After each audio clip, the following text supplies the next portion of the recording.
보통은 이제 명절을 앞두고 많은 교회마다 이제 더 어떻게 보면은 다 이제 내려가시니까 교회는 인원이 줄어서 좀 더 뭐라 그럴까, 교회 쪽에선 좀 더 썰렁한 느낌이 든다고나 할까? 명절이 다가오면요 다 가시니까. 근데 우리 교회는 축복이구나라는 생각이 드는 게, 다른 교회는 축복이 아니란 얘기는 아니고요, 우리 교회는 명절이 되니까 더 오는구나 이게. 그래서 이런 걸 기뻐하면 안 되는데 기쁘네요. 예, 모이니까 기쁘네요. 그런데 우리가 이제 생각해 보면은, 나도 이렇게 마음이 이런데 하나님도 그러시지 않을까? 예배 때마다 우리가 모이기에 힘쓰고 하나 돼서 하나님을 바라보고 더 사랑한다고 우리의 마음을 모아서 하나님 앞에 드리면은 아마 이와 같은 하나님도 기쁨을 누리게 될 것 같습니다. 그리고 모였을 때 다투거나 싸우면은 다음에 오기 싫을 거니까 오늘도 최대한 화목하게 은혜롭게 하나님 이 예배 때 필요한 말씀을 우리 성도님들한테 주세요라는 기도가 나오네요. 할렐루야. 너무 좋아서 그냥 제 감정을 표현해 봤습니다. 오늘 제목은 정의를 외치는 자. 누가 정의를 외쳤을까요? 아모스입니다. 아모스는 우리에게 익숙하진 않지만 그가 이 아모스서에서 외쳤던 외침, 이 예언과 외침은 오늘날 우리에게 정말 많은 감동을 주는 겁니다. 울림이 있고 감동이 있습니다. 아모스는 그 하나님의 정의와 이 공의에 대한 이 강력한 메시지를 담고 있습니다. 그래서 그 메시지가 또 어떻게 보면은 예수님이 행하셨던 이 삶하고도 이렇게 접목이 되어지고 이어지는 삶을 또 보여주고 있습니다. 예수님의 사랑과 섬김에 연결되어 있습니다. 아모스 1장 1절 한번 읽어보면은 시작.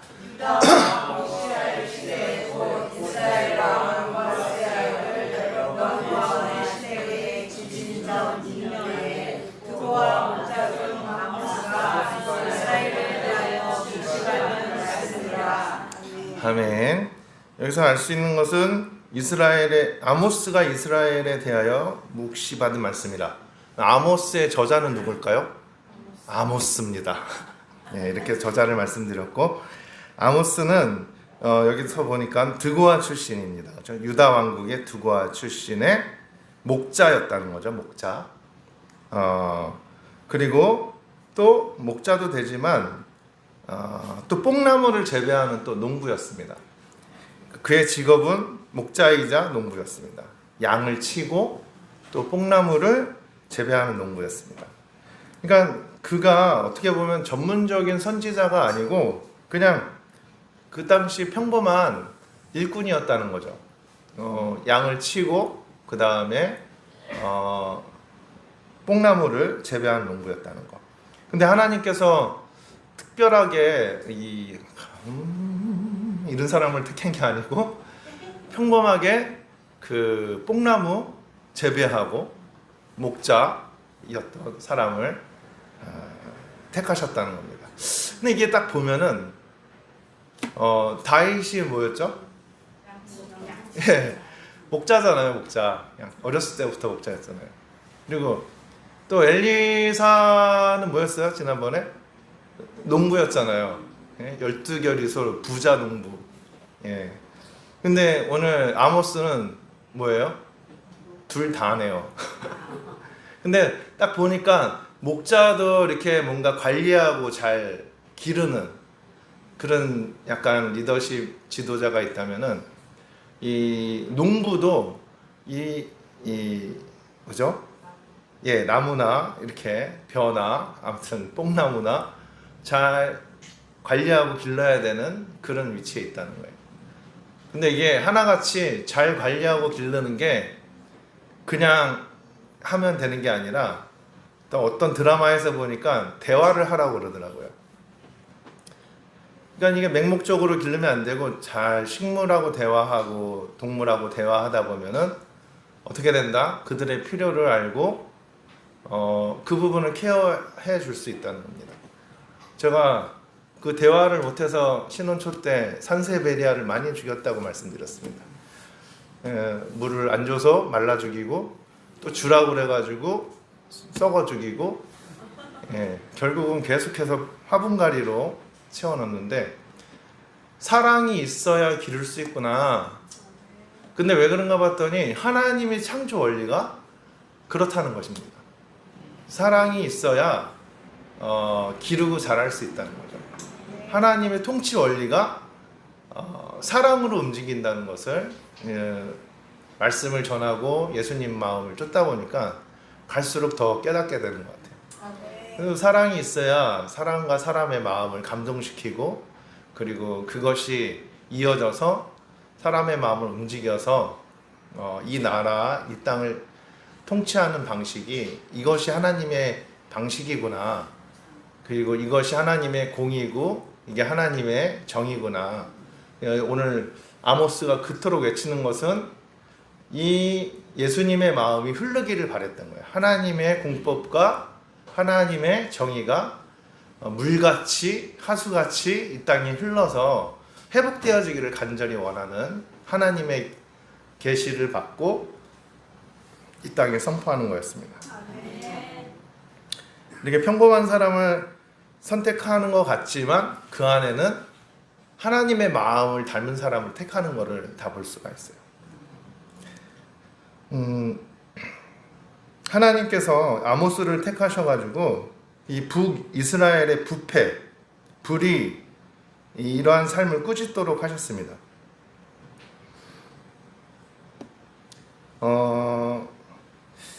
그러니까 하나님께서 이렇게 심성을 보시고 하나님 마음에 합한 자를 택하는 것을 우리가 볼 수가 있고, 그리고 또 이제 당시 북이스라엘이 경제적으로 번영하고 있었습니다.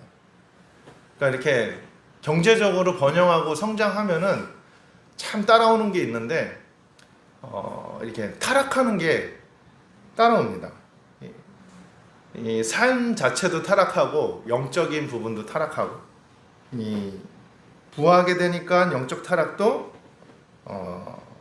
일어나게 되는 거죠. 그러니까 어떤 타락이고 어떤 도덕적 타락인가 보니까 그러니까 부자들이 가난한 자들을 착취하고 무시하고 그러면서 이 정의가 점점점 멀어져 갔습니다. 이 시대 속에서 아모스는 이걸 외칠 수밖에 없는 거죠. 하나님의 공의와 정의가 이 땅에 흘러야 된다.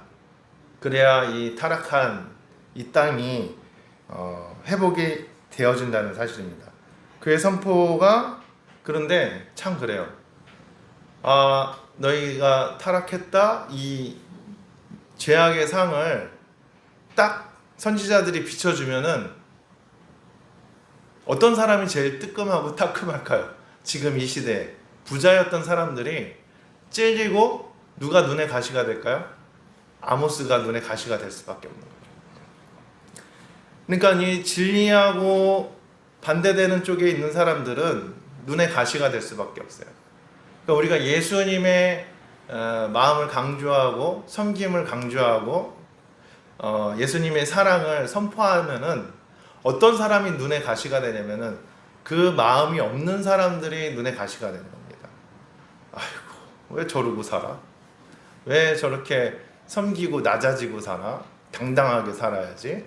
물론 당당하게 사는 게 맞는데 하나님의 통치 방식은 낮아져서 감동을 주는 삶이기 때문에 그 마음이 없는 사람들, 교만한 자들이 눈에 가시가 될 수밖에 없는 겁니다.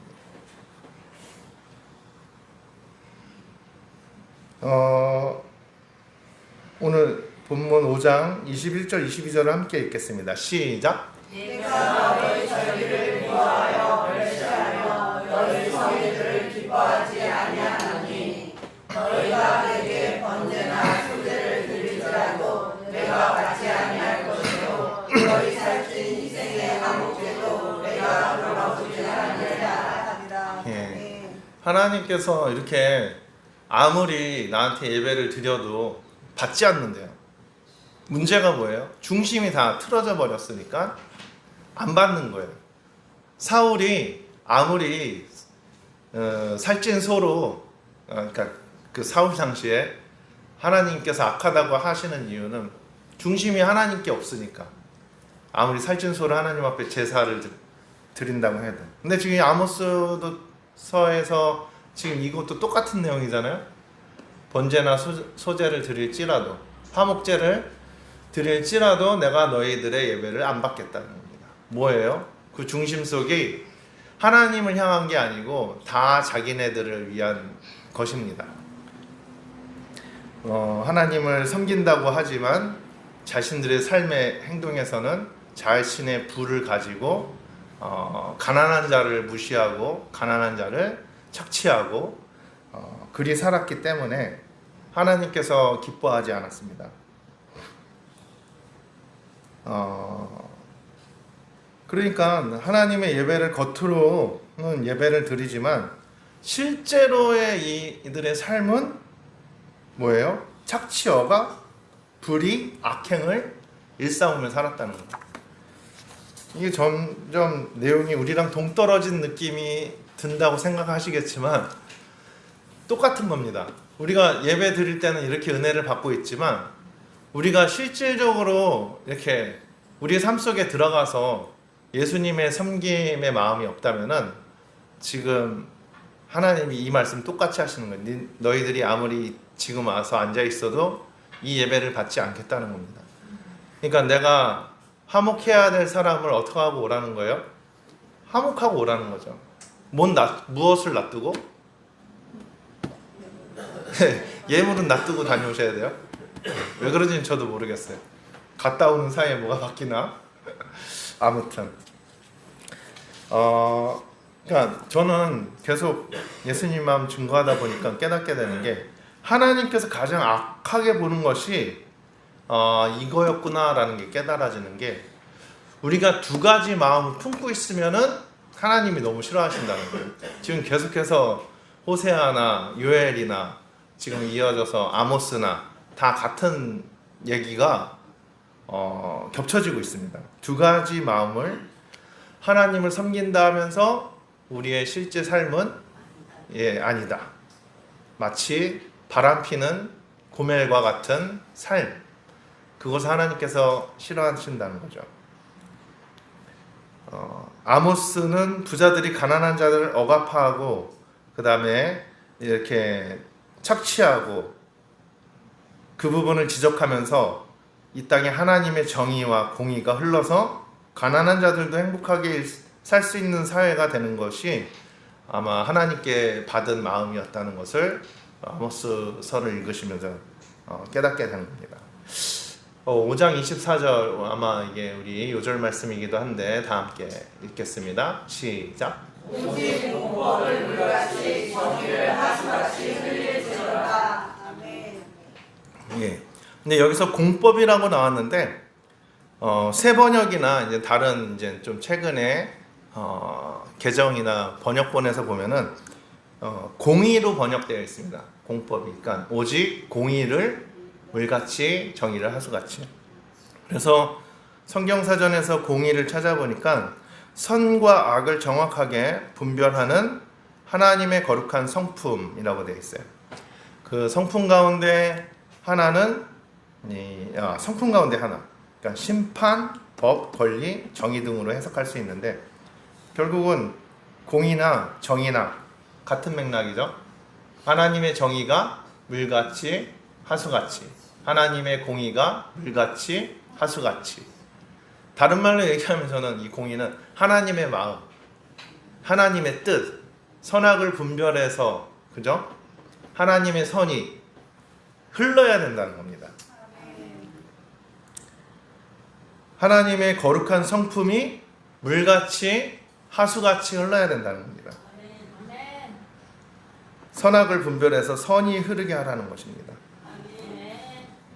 저는 그렇게 생각해요. 하나님의 공의가 흐르는 것은 이 시대에 예수님의 사랑이 흘러가는 것입니다. 예수님의 마음은 온유와 겸손이라고 항상 강조드렸고, 온유와 겸손이 우리 삶에 나타나는 것이 바로 섬김입니다. 예수님의 온유한 마음과 겸손한 마음이 실제로 우리 삶에 나타나는 구체적인 방안은 섬김이라는 거죠. 섬김. 예수 그리스도의 섬김의 삶이 바로 하나님의 공의가 물같이, 정의가 하수같이 흐르는 거예요. 네, 진짜 성경이 다 예수님 마음하고 다 탁탁탁 이어져요. 이런 거 연결될 때마다 저는 막 너무나도 신나는 겁니다. 마가복음 10장 44절에서 45절 시작. 너희 중에 누구든지 자기 되고자 하는 모든 사람의 종이 되어야 하리라. 인자의 것은 섬김을 받으려 함이 아니라 도리어 섬기려 하고 자기 목숨을 많은 사람의 대성물로 주려 함이니라. 아멘. 아모스 시대의 부자들이 아무래도 으뜸이 되려고 했던 것 같아요. 자신의 부를 더 이용해서 더 부자가 되고 더 의의를 나타내려고 했던, 그렇게 되기 위해서는 가난한 자를 더 억압해야 되고 더 착취해야 되고, 이 부분이 너무나도 이중적이고 하나님 보시기에 악하다는 것입니다. 그런 자들이 하나님 앞에서는 11조와 헌금은 어마어마하게 드리는데, 그러면서 하나님 앞에 겸손한 척을 했는데, 그런데 그 예배를 안 받으신다는 거예요. 그 물질을 안 받으신다는 거예요. 왜? 그 마음에 두 마음을 품고 있으니까. 성경에서 부자를 너무나도 이렇게 많이 깐다고 하면 안 되겠죠? 부자를 너무나도 이렇게 좀 별로 안 좋아하시는 것 같아요, 하나님께서. 우리는 부자가 되고 싶은데 부자가 자꾸 아니다라고 얘기하시니까 제가 막 고민이 되는 거예요. 부자 되고 싶은데, 나 목회자지만 부자가 되고 싶은데, 오늘 천국 못 가나? 아마 왜냐면 부자가 천국 못 간다고 진짜 성경에 돼 있잖아요. 갑자기 소망이 사라지십니까? 안 믿으시는 것 같아가지고 누가복음 18장 22절에서 25절입니다. 시작. 예수께서 이 말을 듣고 이르시되 내가 오히려 하나님 들어갈 것이 있으니 내게 있는 것을 다 팔아 가난한 자를 만들어라. 그리하면 하늘에서 너와 너희에게 있으리라. 그리고 와서 나를 쫓으라 하시니, 그 사람이 큰 부자인 고로 이 말씀을 듣고 심히 근심하다. 예수께서 저를 보시고 가라사대 재물이 있는 자는 하나님 나라에 들어가기가 어떻게 어려운지, 약대가 바늘로 들어가는 것이 부자가 하나님 나라에 들어가는 것보다 쉬우니라. 아멘. 약대가 바늘기 통과하는 게 더 쉽대요. 부자가 천국 가는 것보다. 소망이 완전 사라지셨죠? 그래서 제가 어떻게든 소망을 찾아보려고 막 쳐다보니까 24절을 한번 천천히 읽어볼게요. 예수께서 저를 보시고 가라사대 재물이 있는 자는 하나님 나라에 들어가기가 어떻게 어려운지. 여기서 보니까 어려운지예요. 거기서 희망을 찾고, 못 간다가 아니에요. 그죠? 하나님 나라에 들어가지 못한다. 그죠? 재물이 있는 자는 하나님 나라에 들어가지 못한다가 아니라 어떻게 어려운지. 이걸 보고 나니까 어휴 살았다. 그죠?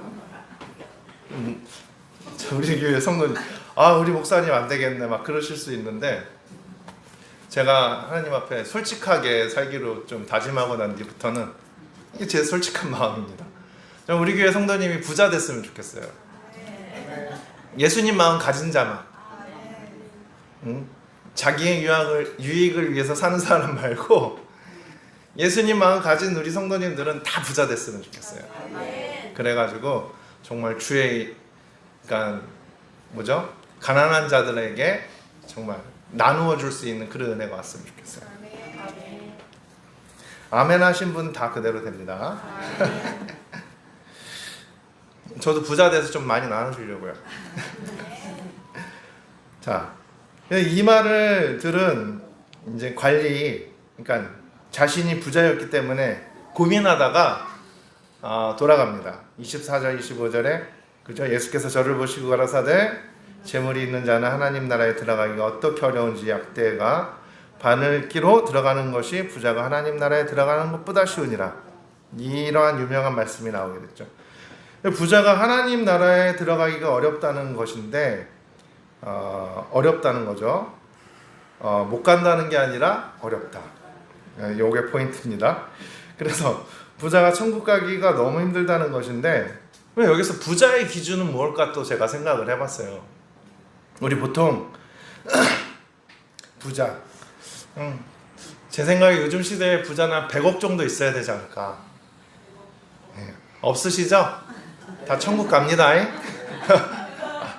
신난다. 100억 없어도 천국 간다. 그러면은 이 기준으로 봤을 때 우리 모두 천국 갈 수 있습니다. 그러면 우리 부자가 되기 위해서 기준으로 100억은 벌지 말고 99억까지만 벌면 되는 거잖아요. 뭐 이런 얼토당토한 논리가 어디 있습니까, 솔직히. 그죠? 그래서 자 99억까지만 벌고 천국 갈까? 막 이제 그런 생각도 해보는 거죠. 목사님은 어떻게 저런 생각을 해낼 수가 있지? 부자가 되고 싶은 것 같습니다. 또 이런 생각도 해볼 수 있습니다.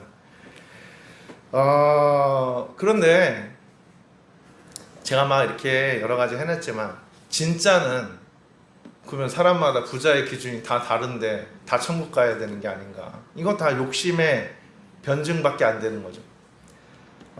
이런 생각은 다 나의 헛된 상상이 되는 겁니다. 근데 지금 이때 당시의 상황을 좀 봐야 돼요. 무슨 상황이냐면은 예수님 당시에 유대인들의 생각 속에는 부자가 하나님 나라에 간다고 생각을 아예 무의식에 깔려 있는 거예요. 그런 와중에 예수님이 이렇게 설교를 하시는 거죠. 야, 너네 그러고 있으면 못 간다는 거예요. 사회적인 통념이 부자가 하나님의 나라에 간다는 생각을 갖고 있어요. 왜? 가난한 자들은 죄인 취급을 당했어요. 또 그 당시에는. 왜? 하나님 나라에 들어가지 못한다는 통념이 가난한 자들은 못 간다. 왜? 부자는 시간적인 여유와 돈이 있으니까 안식일도 잘 지켜요. 안식일에 사업 같은 거 안 해도 돼. 그리고 안식일에 사업에 있으면 종업원들 월급을 더 주고 일 잔뜩 시키고 자기는 뭐 하면 돼요? 예배당 나와서 예배 드리면 돼. 그냥 예배 주일날 우리 모습만 보면은 이분은 너무나도 완벽한 장로님이신 거죠. 다 사업은 사업대로 돌리고 갈수록 부는 축척이 되어지고 교회 헌금은 제일 많이 하고 11조 제일 많이 하고 아마 99억까지만 벌지 않았을까? 네, 그렇게 사는 게 그러니까 부자였던 교회 유대 지도자들은 천국 간다고 생각이 되는 거고 정말 삶에 허덕이면서 가난했던 이 성도들은 정말 교회는 나가고 싶은데 정말 생계를 위해서 어쩔 수 없이 주의를 범하게 되거나 그리고 정말 생계를 위해서 헌금이 어쩔 수 없이 이것밖에 못 드리는 가부의 2랩돈밖에 못 드리는 사태가 생기는 거죠. 그런데 그때 당시의 사회적인 분위기가 뭐라고요? 야, 저 장로님은 천국 간다. 아유, 저 가난한 자들은 간다 못 간다? 못 간다. 근데 예수님께서 오셔서 이걸 다 뒤집어 놓는 거죠.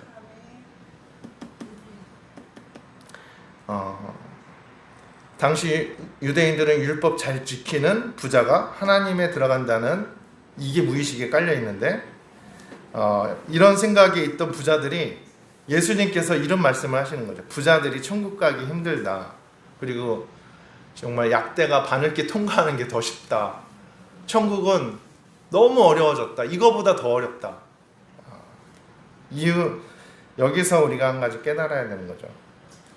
중요한 것은 뭐 몇 억을 벌고 뭐 100억을 벌고가 문제가 아니라 이 물질보다 하나님을 더 사랑할 수 있느냐, 이게 제일 중요한 거예요.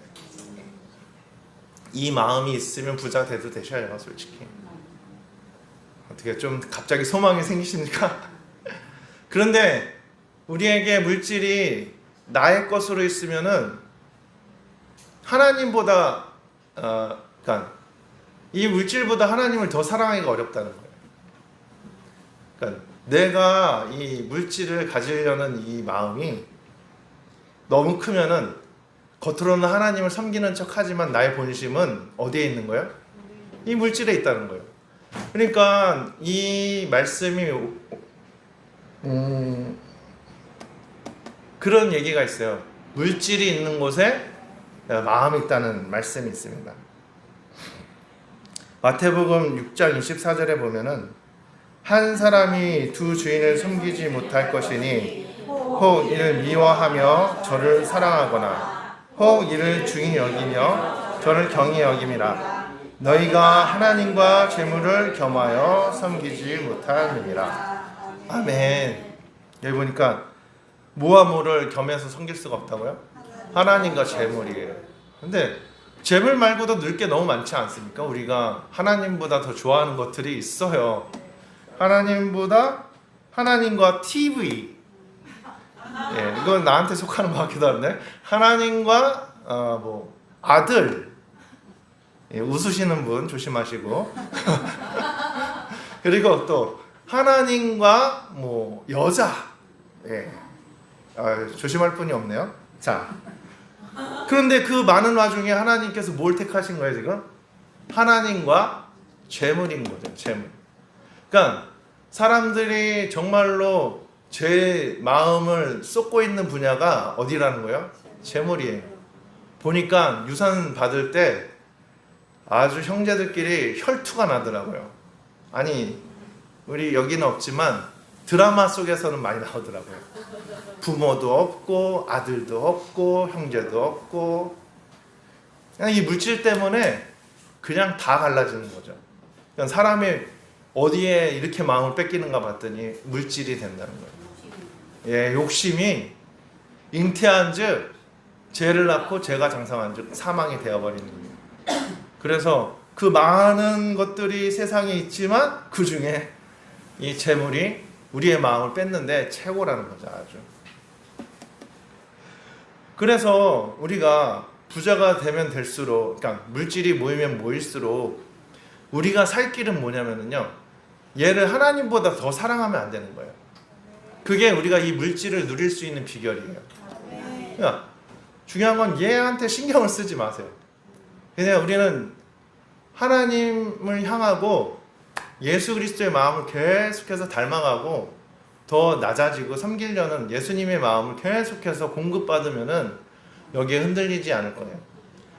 하도 이게 너무 마음을 뺏기니까 모세 때 장치를 하나 걸어놔요. 그래서 하나님 앞에 뭘 하라고 하냐면은 너희 내가 다 부어주지만 그 중에 10분의 1만 하나님 앞에 드리라는 거예요. 이게 최소한의 장치인 거예요.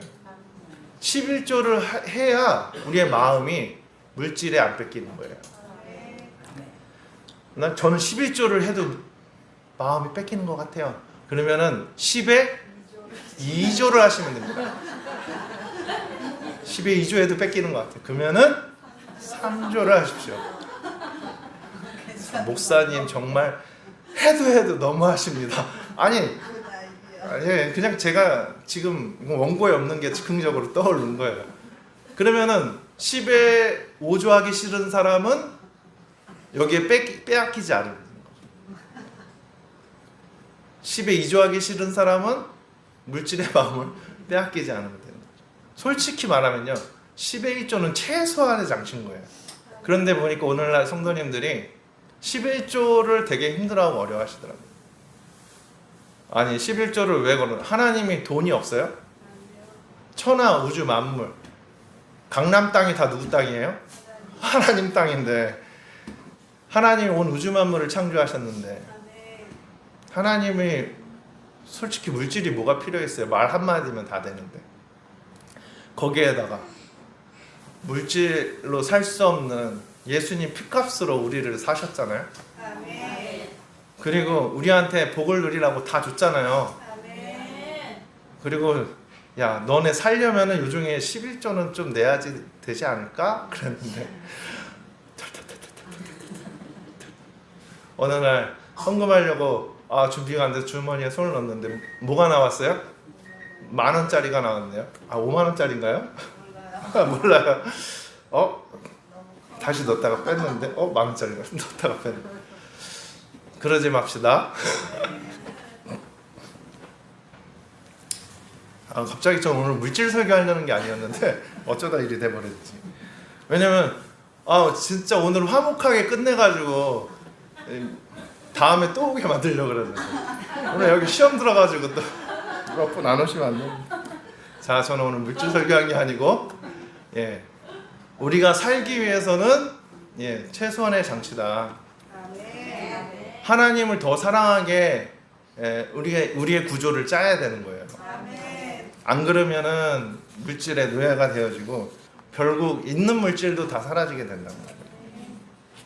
예수님께서는 이 율법 의식 지키는 것에만 집착하는 바리새인들을 꾸짖으셨고 가난한 자들, 죄인들, 소외된 자들에게 다가가셨어요. 이 부자 청년, 부자 관리에게 네가 이제 이 장면이 어떤 장면인지 아시죠? 이 부자 청년이 이 관리가 나와서 어떻게 하면은 영생을 얻을 수 있습니까? 천국 갈 수 있습니까? 그랬더니 너 알잖아. 계명을 지켜라. 계명 뭐예요? 10계명에 있는 걸 쭉 주님이 얘기를 해주세요. 그랬더니 이 관리가 이 청년이 뭐라 그래요? 저 이거 잘 지켰습니다. 11조도 잘 내고 이 부모님도 공경하고 하나님 예배 드리고 하나님 외에 딴 안 섬겼습니다. 막 다 11조 잘 지켰습니다. 그래? 근데 한 가지 부족한 게 보이는데 너 가서 너의 재산을 팔아서 가난한 자들에게 다 나눠줘라. 그랬더니 갑자기 눈이 이렇게 되는 거예요. 갑자기. 그러더니 고민하다가 갔다는 거예요. 예수님의 마음에. 근데 그 10계명이 뭐예요? 하나님, 요약하면 하나님을 전심으로 사랑하는 거예요. 하나님 말씀을. 그 다음에 5계명서부터 10계명은 내 이웃을 하나님 사랑하듯이 전심으로 사랑하는 겁니다. 거짓 없이. 결국은 하나님을 전심으로 사랑하고 이웃을 전심으로 사랑하는 거예요. 근데 보니까 하나님 전심으로 사랑하는 것까지 했는데 이웃을 하나님을 사랑하듯이 그 다음에 자기 자신을 사랑하듯이 사랑하는 게 힘들다는 거죠. 결국은 그 계명을 정말 제대로 지킨 거예요? 안 지킨 거예요? 안 지켰다는 거죠. 그런데 이게 오늘날 우리에게도 똑같이 그대로 적용이 되는 거죠. 예배는 잘 드리는데 그런데 실질적으로 우리의 삶 속에서는 내 이웃을 내 몸과 같이 예수님이 사랑하라고 딱 계명을 주셨는데 이게 쉽지가 않아요. 왜냐? 우리가 하나님 말씀보다도 더 내가 좋아하는 것들이 있다는 거예요. 그게 뭘로 나오는 거예요? 이웃과의 관계에서 나오는 겁니다. 그러니까 예배를 드리거나 뭔가 화목하지 않은 것이 생각나거든 뭐라는 거예요? 가서 그거 해결하고 오라는 거죠. 그 전에 드리는 예배와 물질은 하나님이 지금 아모스서에서도 안 받으시고 엘리사 때도 안 받으시고 사울 왕 때도 안 받으시고 지금 이 시대도 안 받으셔요. 그러니까 우리가 예수님의 마음을 가지고 와서 우리의 삶 속에서 이거를 자꾸 부딪혀야 되는 겁니다. 내가 사랑하기 힘든 사람까지도 자꾸 예수님의 마음을 섬길 수 있는 은혜. 그런데 딱 이 설교에 맞춰서 무슨 날이 돌아왔네요? 제일 가기 싫은 시댁, 제일 가기 싫은 친정은 없나요? 아니에요. 그런 데도 있어요. 친정도 가기 힘든 데가 있더라고요. 저도 한때 가기 싫었어요. 친정에 엄마 아빠한테 가기 힘들었습니다. 지금 너무 가고 싶죠. 거의. 그러니까 이 마음이 와야 돼요. 오늘 이 마음을 가지고 한번 해보세요. 시댁에 가서 예수님의 마음으로 한번 해보십시오. 제가 갑자기 소리가 작아지는 이유는 어려운 일이기 때문에 가는 것조차도 싫은데 뭐 아멘이 없어서 다행입니다. 여기 다 즐겁게 가는 걸로 하겠습니다. 호세아, 요엘, 아모스 공통점이 여호와의 날, 심판의 날 두 마음을 품었던 마음을 회개하고 하나님께 돌아오라는 거죠. 하나님의 백성으로 회복시켜 주신다는 겁니다. 여기서도 아모스서에서도 7장에 보면은 황충이 나오고 불바다가 나옵니다. 그리고 다림줄로. 그런데 하나님께서 포기하지 않고 회개하는 자들은 다 회복시켜 주신다는 것을 또 전하고 있습니다. 그러니까 한마디로 말해서 지금 계속해서 두 가지 마음 품지 말고 한 가지 마음 품고 주님 앞에 돌아오라. 우리의 삶 속에 가식적으로 살지 말고 진실한 마음으로 살아가면은 제가 주장하는 건 신난다.